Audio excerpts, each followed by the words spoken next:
Hey, my name is Taclys, and today we're going to be talking about 5 underrated games. Now, these aren't just next-gen games, it's just any games that I've ever played that I feel like don't get the credit that they deserve. Either that they're lost in the mix of a lot of other good games that came out, or that they're alongside a terrible game, or anything along those lines. These are just 5 games that I think deserve more attention than they got. So this is a very subjective list, obviously, so my opinion is going to be different than yours. And of course, these are games that I have to have played. If I haven't played the game, it's not on the list. So there's some games that I'm aware that some people like that are generally kind of underrated, but I haven't played them, and so they're not on the list. Alright, let's get to it. At our number 5 spot is Call of Duty Ghosts Extinction.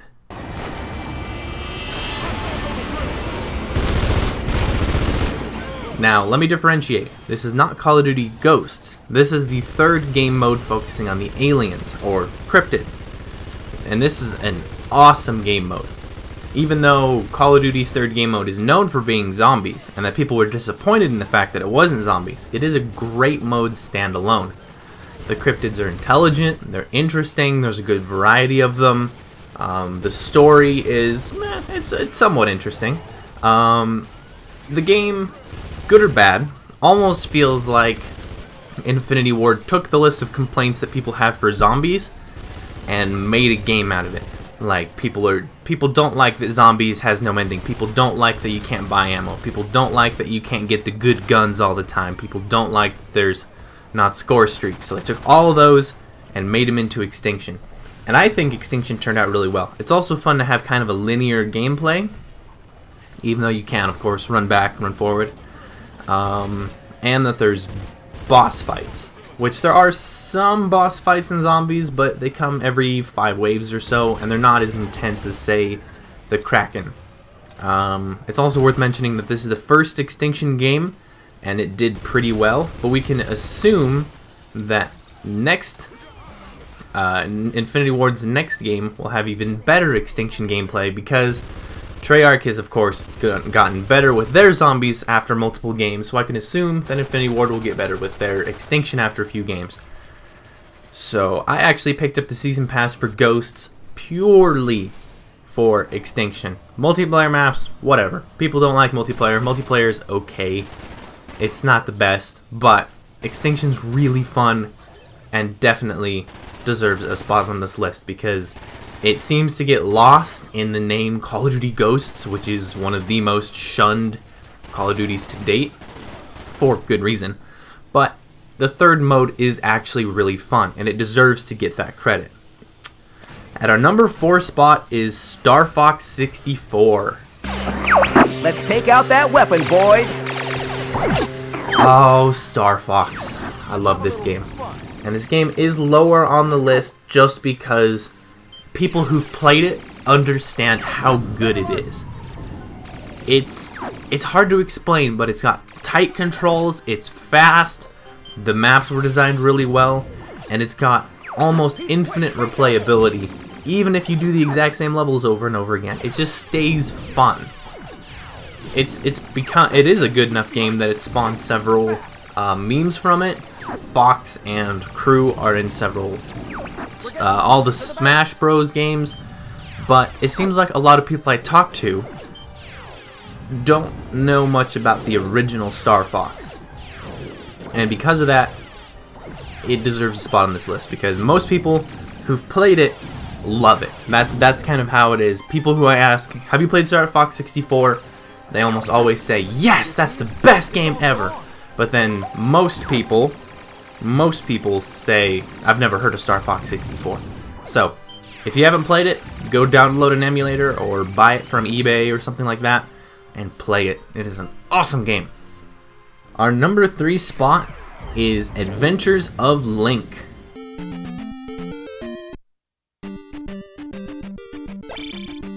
Now, this black sheep Zelda child seems to get glossed over for 2 main reasons. First, it is the only platforming Zelda game that I'm aware of, other than some of those terrible CD Zelda games, if I remember right. But most Zelda games are either top-down or in 3D. This one is a platformer, and the second reason it gets glossed over is because it is obscenely difficult, and I'm not joking around. This game is the game that could have inspired Dark Souls. It's so hard. Beating this game is almost a religious experience. It's so difficult to beat it. You have to memorize everything. I'm not kidding when I say that this game is a two-player game for me, because I have to have a co-pilot with all the maps open, all the guides open, everything open, so I can focus 100% on the game and not dying, not falling through the invisible holes, looking out for the invisible enemies, dealing with only 3 lives, and navigating these insanely complex tunnels and temples and caves and all that. It's a wonderful game. Crushingly difficult, but that doesn't mean it's unbeatable. But it gets glossed over because Zelda franchise is not known for a platforming franchise, and it's not known for being crushingly difficult. It also doesn't have quite as many puzzles as, say, the other Zelda games do, but that doesn't mean that it's not really fun and really hard. I grew up playing Legend of Zelda and Adventures of Link, the first 2, and Legend of Zelda, I have literally beaten the entire game on 1 life. Adventures of Link is staggeringly difficult, and I actually want to pick it up on my Wii U and give it another shot, see how it goes. But until then, it deserves our number 3 spot on this list. Number 2, Sleeping Dogs.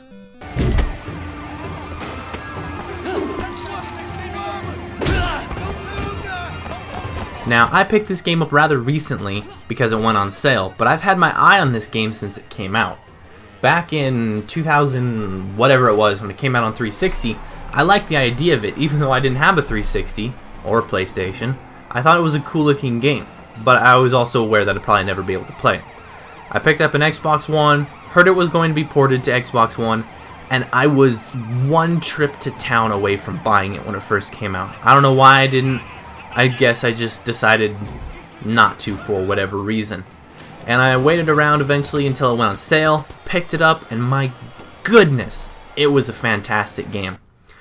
Now, it's not quite as next-gen as, say, Grand Theft Auto or even Watch Dogs, but it plays really well. It has a great storyline. The art style is wonderful. It's one of the few open worlds I've played that I don't get distracted in the open world because I'm so focused on the storyline. I just want to keep going on. I need to learn more about the story. I need to figure out how it's going for Wei Shen and how it's going for the rest of the group, and what are they going to do with the other gangs, and how dare they kill so-and-so character. And it's just a fantastic game.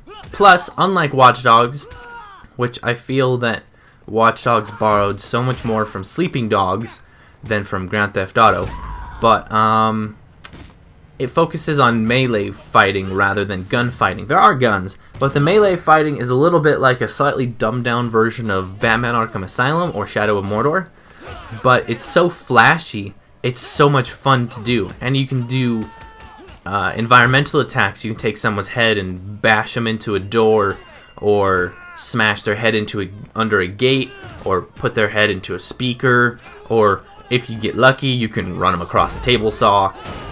It's a really fun, well done game that sold pretty poorly, especially at first. It only sold 2 million copies, which the developers called a financial failure. So I've heard rumors about a sequel. I hear mixed things whether or not it's a sequel, but if there is a sequel, I will gladly buy it. It is an excellent game that you should definitely pick up if it's on sale, or even if it's not on sale. It's a great game. And our number 1 spot, the Metro games. But think of your loved ones back in the station. Any beast that gets through our line will show them no mercy. So lock and load, and let's teach these freaks how real men fight. about the Metro games, meaning 2033 and Last Light. These two games, they blow my mind. These are amazing games. They're nothing short of top tier, great games. Not only do they take the first-person shooter genre and flip it on its head, because there's no Federation that's attacking from Russia, there's no tanks, it's not a worldwide warfare, World War III, Kevin Spacey affair. It's a very personal, it's a small affair, and it takes place in a beautiful, catastrophic setting of post-nuclear apocalypse Russia. And there's just so much good to be said about these games. The storyline is wonderful. Now, I will say the storyline from the first game, Metro 2033, is a little bit weaker than the storyline in Metro Last Light, which I'm finishing up at the moment. But they're both great stories, interesting characters, beautiful visuals. Even if sometimes they feel a little past gen at times, a little bit of herky-jerky animations, that doesn't get in the way of the wonderful environment and scenery. Plus, the gunplay is pretty good. The guns themselves are really interesting and fun to customize and buy new ones. And it's just so much is good about this game that it just hurts me that people don't appreciate it more. People regularly demand things like new storylines and new concepts for first-person shooters, usually talking about Call of Duty and Battlefield and those games, but they also gloss over the first-person shooters that really do something new, like Metro. It takes you away from the military setting and puts you into a supernatural world with monsters and not aliens, kind of aliens, they're alien-like creatures, and you have to interact with things, and there's, I don't want to give away anything in the story too much, but you have to, you interact with things that you would just never ever see in a Call of Duty game, and it's so much better because of it. So if you have not taken the time to go pick up Metro 2033 and Last Light, specifically Last Light, that's the better of the two, then go buy it right now. It's a fantastic game. You'll be getting a full game at $25 at full price. If it's on sale, you can get it for less, but it's on next gen, mind you. But it's fantastic game and definitely should not be overlooked as much as it is.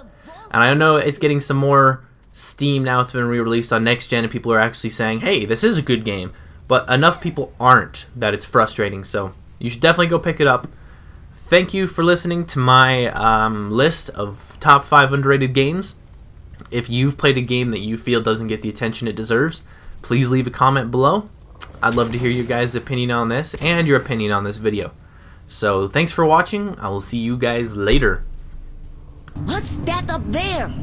Wait, Uncle showed me a picture once. The sky. That's the sky, isn't it? It's like a painted ceiling.